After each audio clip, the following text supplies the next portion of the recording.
پہنچ گئے تھے، یا عیسیٰ علیہ السلام تھے کہ چرخ چاروں پہ تھے، یہ تو دون سے چرخ پہ تھے، دو ہستی تھی، مالک کے سارے نبی قبروں میں تھے، سارے نبی قبروں میں تھے۔ اتنا ہی نہیں بلکہ آسمانوں پہ ملے، عیسیٰ علیہ السلام بھی آسمان پہ ملے، مسجد اقصیٰ میں ملے، پھر آسمان پہ بھی ملے، آدم علیہ السلام قبر سے مسجد اقصیٰ میں بھی ملے تو پھر آسمان پہ بھی ملے۔ اور یہ کیا اعجاز تھا کہ معراج کس کی ہے؟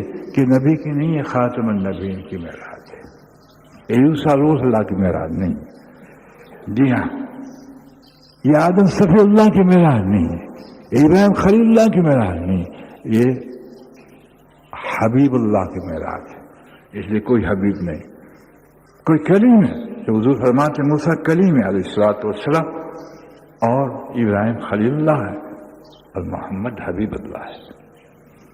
دیکھا آپ نے 1,24,000 کی امامت کرا کے کھولا اس بات کو کہ یہ وہ معراج والے ہیں جس کی نبوت، جس کو خاتم النبیین کی نسبت۔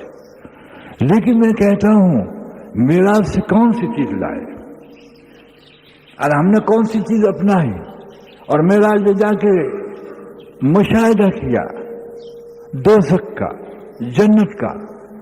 ظاہر کے فتوے کے اعتبار سے ہمارے آقا بشیر اور نذیر تو تھے، قرآن نے کہا تھا، علم کے اعتبار سے انہوں نے دوزخ کو ڈرایا، علم سے دوزخ کا بیان فرمایا، علم کے اعتبار سے جنت کو ڈرایا، معراج میں مشاہدہ کیا۔ اب آپ بشیر نذیر بنے، مشاہدے کے اعتبار سے دیکھ کے آئے کہ دوزخ کیا ہے، اس سے ڈرایا۔ ہم کو یہی تو پیغام دیا کہ میں دیکھ کے آیا کہ سود خور کو جب باہر دوزخ سے نکلنا چاہتا ہے پتھر مارا جاتا ہے، پھر اندر رہ جاتا ہے کہ کون ہے جبریل؟ کہ یہ آپ کی امت کے سود خور ہے۔ کہ دیکھا میں نے کہ ایک کا پتھر کو سر کچلا جاتا ہے کہ جبریل یہ کون ہے؟ کہ آپ کی امت کا وہ حافظ جو قرآن پڑھ کے بھول جائے گا، قیامت تک اس کا سر توڑا جائے گا۔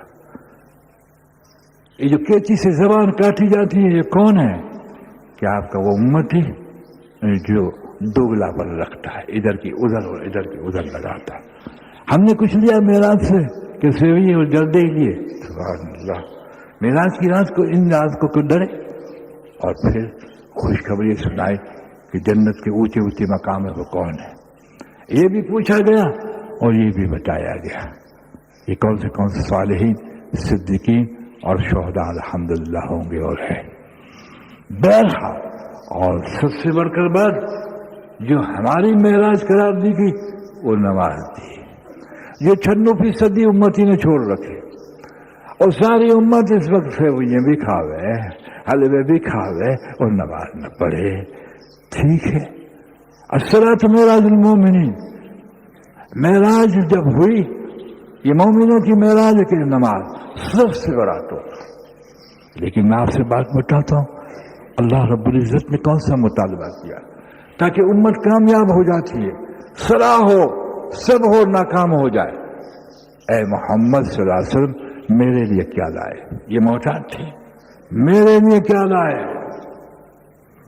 کہا تحیات للہ والصلوات والطیبات، اے اللہ میری جان اور مال کی عبادت فقط تیرے لیے آیا، میں اس میں مشرک نہیں ہوں، میں ریاکار نہیں ہوں، میں اوروں کے لیے نہیں جیتا اور اوروں کے لیے دنیا سے نہیں جاؤں گا، میرا تعلق سب تیری ذات سے ہے۔ اب جت حوالے کو کہتے میں نے تیری ذات کو حوالے کیا ہے، نہ فاطمہ کے لیے جیتا ہوں نہ حسین کے لیے جیتا ہوں، تیرے لیے جیتا ہوں۔ انصاف میں کسی کا نہیں ہوں، سب کا ہمدرد ہوں، اور اگر زد میں اولاد آ جائے تو اس کو بھی سزا دے دیتا ہوں۔ التحیات للہ والصلوات والطیبات، یہ کیا سبق تھا معراج کا؟ نبی پاک صلی اللہ علیہ وسلم سے پوچھا جاتا ہے میرے لیے کیا لائے؟ بس اللہ نے یہ فیصلہ کر دیا کہ دیکھ لو میرے لیے جینا سیکھ جاؤ، لیکن معراج کا یہ تحفہ بھول گئے۔ بڑی تعریف معراج کی تو نے دوست کی ممبر پہ بیٹھ کے دی، ہاں، لیکن تو نے ایمان کی اس سطح پہ معراج کی بیان نہ کی، اس لیے جس نے کیا اس کا کمال نہیں، یہ اس کی عطا ہے، جس کو چاہے اللہ سمجھ کے دے۔ یہاں توحید کے خاکے کو ماشاء اللہ کھولا، التحیات للہ والصلوات والطیبات، تو کہا السلام علیکم ایھا النبی ورحمۃ اللہ وبرکاتہ. اور اس طرح کہا السلام علیکم ایھا النبی، سلامتی ہوئی ورحمۃ اللہ وبرکاتہ، آپ پہ برکت اور رحمت ہو. کس نے کہا؟ اللہ نے کہا. حضور نے کہا التحیات للہ والصلوات الطیبات. خوش ہوئے توحید پہ کہ میرے لیے جینا، میرے لیے ہی عبادت. آج تو منت پیروں کی مانی جاتی ہے، تیرا بھلا ہو. کہا جانی اور مالی عبادت تیرے لیے ہے، صدقہ تیرے لیے ہے، خیرات تیرے لیے ہے، ہدیہ تیرے لیے ہے، تحفہ تیرے لیے ہے، ساری مالی عبادت تیرے لیے ہے. اور تیرے مگر چھوڑ کر اگر کسی کو ہدیہ دے کہ اس کو خوش کرنے کے لیے اس میں اللہ للہیت نہ ہو تو رد ہے.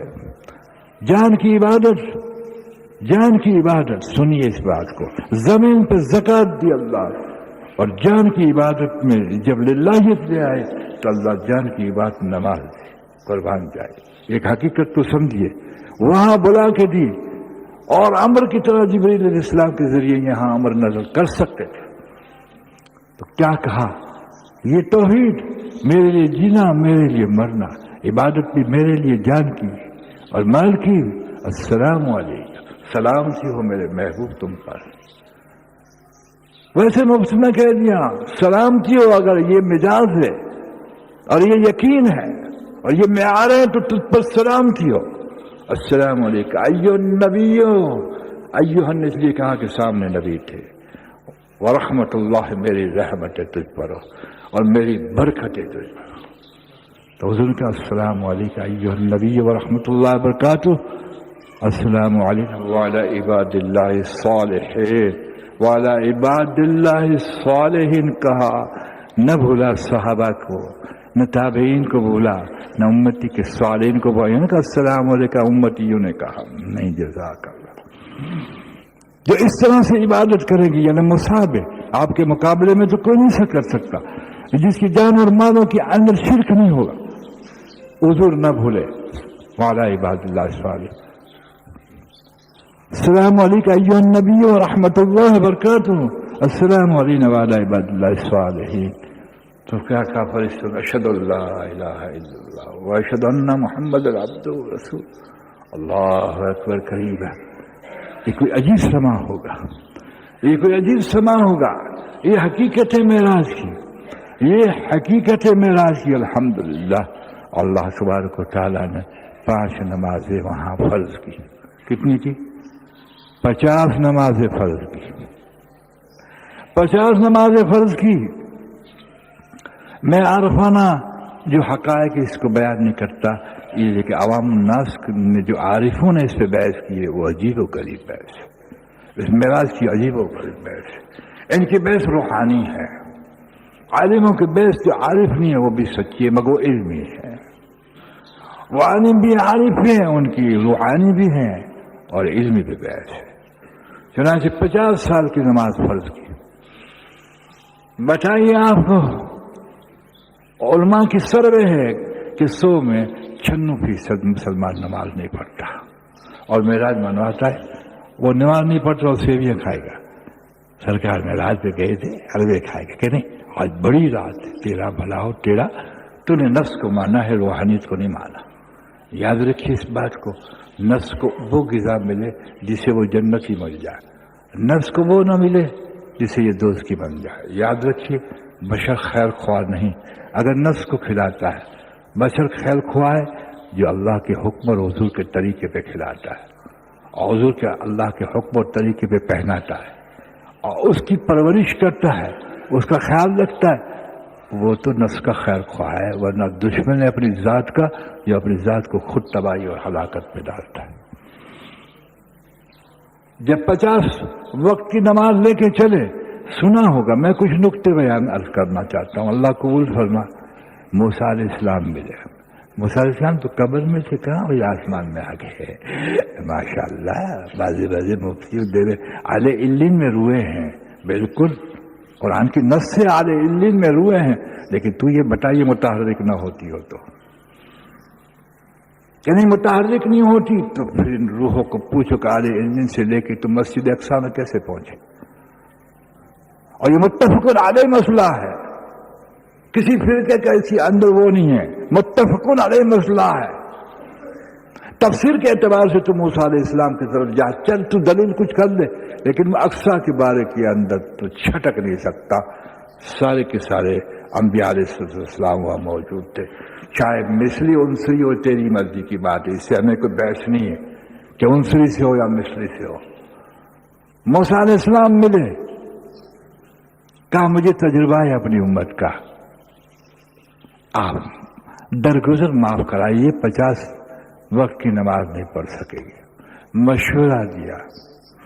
آپ کو اتنے اولو العزم نبی مشورے کے محتاج تھے؟ نہیں، صحابہ کو مشورہ سکھایا ہے، مشورہ دیا نہیں، بیعت بھی نہ کر.